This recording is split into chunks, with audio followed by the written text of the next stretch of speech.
ஆர்ப்பாட்டம் இது ஆர்ப்பாட்டம் திருச்சி அரசு சட்ட கல்லூரி திருச்சி அரசு சட்ட கல்லூரி மாணவர்களின் ஆர்ப்பாட்டம். தமிழ்நாடு அரசு திமுக அரசு தூய்மை பணியாளர் பணியை நிரந்தரம் செய் நிரந்தரம் செய். எல்லாம் இங்கே தனியார் மயமா என்னதான் செய்யும் அரசு சுயமா.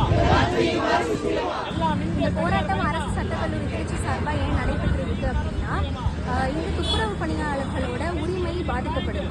கார்ப்பரேட் நிறுவனங்கள் மாதிரியான நிறுவனங்களுக்கு துப்புரவு பணியாளர்களினுடைய பணிமாற்றம் ஏற்படும் பொழுது அங்க இருக்கக்கூடிய பணியாளர்களோட பணி நிரந்தரம் அப்படின்றது முற்றிலுமா கேள்விக்குள்ளாக்கப்படுது. அரசு தனியார் மயமாக்கல் பண்ணும்போது அதுல நாங்க துப்புரவு தொழிலாளர்களுக்காக PF ஏற்படுத்தியிருக்கோம் அப்படின்னு நிறைய ஒப்பந்தங்களை முன்னிட்டு சொன்னாலுமே கூட தனியார் மயமாக்கல் அப்படின்றது எப்போதுமே ஒரு அச்சத்துக்கு உண்டான ஒரு விஷயம் தான். தனியார் மயமாக்கல்ல ஒடுக்கப்பட்ட பாதிக்கப்பட்ட மக்களுக்கான குரல் அப்படின்றது அங்க ஒடுக்கப்படும் அப்படின்றது நம்ம வரலாற்று ரீதியா பார்த்துக்கிட்டே இருக்கோம். அதனால கண்டிப்பா திராவிட முன்னேற்ற கழக அரசு இதை கருத்துல எடுத்து தூய்மை பணியாளர்களுக்கான வாழ்வாதாரத்தையும் உரிமையையும் நிலைநிறுத்தணும் அப்படின்னு நான் கேட்கிறேன்.